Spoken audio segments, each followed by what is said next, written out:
fresh talaga from BGYO. Something that so like, And for the rest of our songs, we just wanted to give you guys something sweet, some sexiness, and something upbeat. So this is On Demand.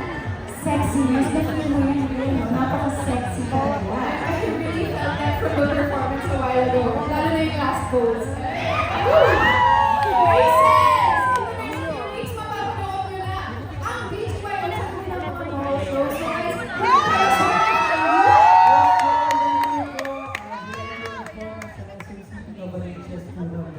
See you later.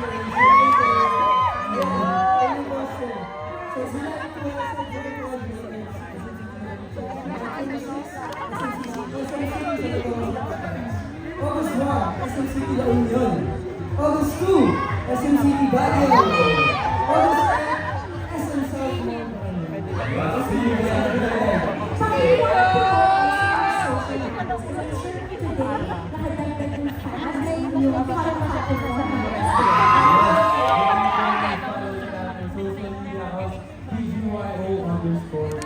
Yes, and you can see our songs in that music platforms.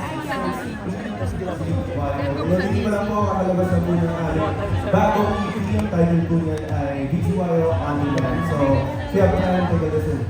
there you have